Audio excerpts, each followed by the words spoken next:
China वालों का भी दहशत डंडा से मारा, डंडे से। हमारे जाट भाइयों को सैल्यूट है। तो अभी राहुल गांधी की तो जेब पटी है, इसका पूरा कुर्ता फट जाएगा 2024 तक। कैसी बात कर रहे हो भैया, वो प्रधानमंत्री बनने वाले हैं। विपक्ष धारा 370 खत्म करी, बहुत तगड़ा दर्द हुआ। राम मंदिर मुद्दा खत्म हुआ, बहुत तगड़ा दर्द हुआ। सीए लागू करने की बात हुई, बहुत तगड़ा दर्द हुआ। ट्रिपल तलाक, मुस्लिम बहनों को उनको न्याय मिला। जो मुस्लिम बहनों की, जो मुस्लिम माँ बापों की जो बच्चियाँ होती हैं, कौन बच्ची चाहेगी मेरी बेटी जब हमें एक बंदा जो आदमी से शादी करे वो 3-3 आदमियों से शादी करे। प्रियंका गांधी तो कह रही है मुझे मेरे भाई पे गर्व है, बड़े बड़े नेता बिक गए, मेरा भाई नहीं बिका। अरे उसके भाई को खरीदेगा कौन? सुनो सुनो, कौन से नेता खरीदे जाते हैं? वो नेता खरीदे जाते हैं जो देश का विकास करते हैं। भैया वो किसका विकास करेगा? वो तो खुद उसका दिमाग तो घुटने में आ रखा है। हाँ, जो काम के नेता होते हैं ना उनको खरीदा जाता। निकम्मे नेता को कौन खरीदा? कोई व्यापारी ऐसे नेता को खरीदेगा? भैया सच सच बताना। वो तो कह रहे हैं राहुल गांधी और ये सोनिया गांधी है वही हैं जो कहते थे राम का वजूद नहीं है। राम जो है ना काल्पनिक है। और अब वो मत्था टेक रहा है, अब उसी को राम बता रहे हैं। अब अटल बिहारी वाजपेयी के उसमें भी जा रहा है, समाधि में श्रद्धांजलि अर्पित करने। पहले ये कहते थे आरएसएस जो आतंकवादियों का ग्रुप है ये, और अब वहीं जा रहा है वो। तो मेरे को ये बताओ कि जो गौतम था, गौतम ने भी बौद्ध धर्म में कन्वर्ट करवा रहा था, इसने सभा करी थी। वो भी कहता है विष्णु का कोई वजूद नहीं है। भैया हाँ, तो कहें कि जो हिंदू शब्द है, हिंदू तो हिंदू है तो पूरा हिंदुस्तान के सर्वस्व में हर जगह हिंदू है। अगर इन्होंने धर्म का विवेचना किया तो सनातनी हम लोग कहते हैं, सनातनी जिसका कोई अंत नहीं हो। और हिंदू अगर कहे तो यहाँ इस देश का कोई भी धर्म का इंसान है तो वो हमारा हिंदू ही भाई है। प्रधानमंत्री किसको बना रहे हैं इतना बताइए आप। प्रधानमंत्री तो अगर मान लीजिए कि अगर प्रधानमंत्री मोदी हैं तो हमारे देश के ज्यादातर जनता है ना 2/3 बहुमत से जिनको चुनेंगे वही प्रधानमंत्री बनेंगे। हाँ, बात कहना चाहता हूँ भाई, देखो यहाँ से जाने के बाद और जो भाई इस वीडियो को भी देखेगा ना, तो मैं एक बात कहना चाहता हूँ। एक बार नेट पे सर्च मारना, राहुल गांधी के संग तकरीबन मर्डरी, रेपिस्ट, गुंडे, मवाली और टुकड़े गैंग, बागपंथी गैंग, ऐसे लिब्रांडू ऐसे चल रहे हैं उनके साथ। अगल बगल में तुम देखोगे ना 50-100 ना ऐसी शिकायत दिख जाएगी जिन्होंने कभी जेएनयू में खड़े होकर के भारत तेरे टुकड़े होंगे इंशाल्लाह। कन्हैया लाल उनके सारथ वो जा रहा है। भाई साहब अफजल गुरु जिंदाबाद कह रहा था। और भाई साहब मैं ऐसे बता दूंगा, जो किसान आंदोलन को जो बिगाड़ने आए थे बेचारे, किसान अच्छे तरीके से करने आए थे। जिस प्रोटेस्ट को ना लंबा खींचा, जहां पर कम से कम 17 से 18 लोग एम्बुलेंस के कारण नाश्ते, राकेश डकैत जैसे जो इस देश के बारे में बुरा बोला, भगवान को अपमानित करा, इस देश के बुद्धिजीवों को अपमानित करा। भाई भगत सिंह के बारे में बुरा बोला, जो भगत सिंह को गाली देते थे आज वो उनके साथ घूम रहे। तो ये भारत जोड़ो कर रहा है कि भारत तोड़ो कर रहा है। हमारे देश का ना 5वीं क्लास का बच्चा भी जान लेगा। जी सर। देखिए मैम, आज आधुनिक भारत में जो लोकतंत्र मतलब एक सीमित दायरे में रह चुका है। क्योंकि ये हिंदुस्तान कहते हैं कि अभी भी थोड़ी देर पहले चर्चा चल रही थी कि संविधान के नाम पे देश चल रहा है या नहीं चल रहा है। अभी भी चल रहा था, दोनों पार्टियों बारे पूछा गया, मगर आज आधुनिक भारत में संविधान के नाम पे देश नहीं चल रहा है। कि संविधान का मतलब होता है राष्ट्र की एकता और अखंडता, बिल्कुल भी नहीं हिंदुस्तान में। क्यों नहीं लग रहा है कि संविधान के हिसाब से देश चल रहा है, बताइए जरा। आज हिंदुस्तान में मजदूर वर्ग के हालात इतने खराब है, महंगाई चलते हुए, ठीक है, हर किसी के जुबान पे ये रहता है कि मोदी बनेगा, राहुल गांधी बनेगा। ये नहीं कहते, क्योंकि कहते कि देश का लोकतंत्र बनेगा।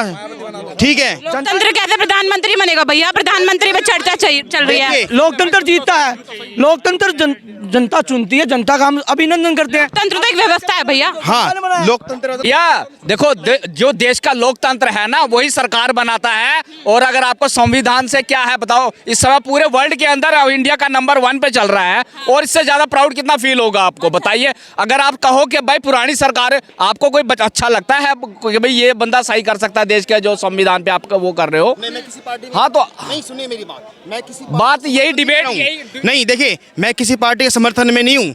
नहीं बिल्कुल नहीं, किसी पार्टी में। एक जो बात होती ना तर्क और वितर्क वाली बात है, ठीक है। पहले नंबर पे क्यों नहीं आई अर्थव्यवस्था? सुनो, अगर 2 साल ये कोविड के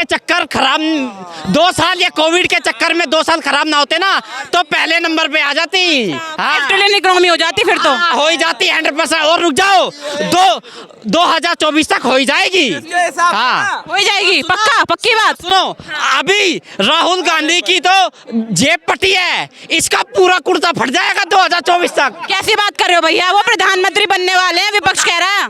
का कौन बनाएगा? वोट देगा जब ही तो बनाएगा। वोट दे रहा है कोई? वोट देगी जनता। सुनो सुनो, जनता देगी भाई साहब, ये देश की जनता देगी, ये समझ लो। देश की जनता नहीं तो उसके कुर्ते फाड़ दिए। देश की जनता नहीं तो सुनो, हम करोगे तुम। हाँ, बीजेपी को तो तुम लोग चाटोगे राहुल गांधी के। मेरी बात राहुल गांधी सुनो, है कि भेज देंगे मेरी बात इतने। सुनो, कुछ लोगों को ना इस देश के अंदर दर्द हो रहा है। धारा 370 खत्म करी, बहुत तगड़ा दर्द हुआ। राम मंदिर मुद्दा खत्म हुआ, बहुत तगड़ा दर्द हुआ। सीए लागू करने की बात हुई, बहुत तगड़ा दर्द हुआ। ट्रिपल तलाक, मुस्लिम बहनों को उनको न्याय मिला। जो मुस्लिम बहनों की, जो मुस्लिम माँ बापों के जो बच्चियाँ होती हैं, कौन बच्ची चाहेगी हमारी बेटी, जब हमें एक बंदा जो आदमी से शादी करे वो 3-3 आदमियों से शादी करे? कौन माँ बाप चाहेंगे? कौन धर्म का लोग चाहेगा? उनको भी न्याय दिलाया हमारे मोदी जी ने। और हमारे मोदी जी लगातार, जब सर्जिकल स्ट्राइक हुई थी, वो कांग्रेस के जो अंग्रेजों के भड़ुए तलवे चाटने वाले, उनके तरह एक मिनट नहीं रुके, सीधे अंदर जाओ। सर्जिकल स्ट्राइक करी तो देश के अंदर जो टुकड़े टुकड़े गैंग है ना, उनको दर्द हुआ, जैसे गुटखा खाने वाले को दर्द हो रहा था। ठीक है, सबूत गैंग। अब क्या होता है, पुलवामा पे जो हमला हुआ था, सर्जिकल स्ट्राइक करी तो वो सबूत गैंग, राहुल गांधी, वो सबूत मांगते हैं। चाइना वालों का भी दहशत डंडा से मारा, डंडे से। हमारे जाट भाइयों को सलूट है। मैं बता रहा हूँ, 27 बंदे थे, 11 मिनट बाद बाकी 27 बंदों ने कम से कम 850 चाइनीज चिंगू मुंगू को, ठीक है भाई, बहुत डंडों से मारा। 11 मिनट के बाद बाकी बटालियन हमारी पहुंची थी। सलूडन आर्मियों को। ये नलायक माँ अपने कमरे में बैठते, भाई कौन से कमरे में बैठते हैं? एसी में। अपने गाड़ी में बैठते हैं एसी में, फिर अपने ऑफिस आए थे एसी में बैठते हैं। और पता क्या कहते वहां पर बैठ करके? कह रहे भाई ऐसा तो हो ही नहीं सकता। साले तेरा बाप भी कभी गया है वहां पर, जहां पर वो जिस हाइट पे वो खड़े हैं? साले सांस के मारे ना दम घुट के और मर जाओगे वहीं पर ही तुम लोग। जी भैया, आप बताइए। भाई की बात ही थोड़ी सी पूछना चाहूँगा। जैसे अभी इन्होंने बात की पुलवामा की, उसकी रिपोर्ट थोड़ी सी पढ़ी है आपने उसके बारे में? जो पहले एक छोटा सा, मैं जो मेरे दिमाग में पहले चल रहा था, महंगाई के ऊपर, वो पुलवामा पे भी आऊँगा। एक मिनट आपने बात सुनो, सवाल करिए। बात सुनो। महंगाई जो है, मैं अगर मौजूदा जो भी सरकार होती, कांग्रेस होती, उससे भी ये सवाल पूछा जाता, बीजेपी है उससे भी ये पूछा जाएगा, जो महंगाई है बढ़ क्यों रही है? महंगाई कब काबू में आएगी बताइए। पाकिस्तान के अंदर, सुन लो भाई, सुनो। एक मिनट, आप दूसरे देश से कंपेयर नहीं करेंगे। पाकिस्तान हमारे बराबर कहीं से भी नहीं है।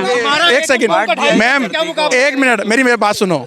पाकिस्तान में हाहाकार मचा हुआ है? मल्ली यूं कह रहे हैं ट्रकों के नीचे लड़े, हमारो मार देने की, मेरे बच्चों को ना तो 10 किलो आटा दे दे, इतने बुरे हालात हो गए। वो तो पता है हमें। लेकिन हमारा देश, मेरी बात सुनो, मेरा देश बहुत बढ़िया चल रहा है। मेरा देश बहुत बढ़िया चल रहा है।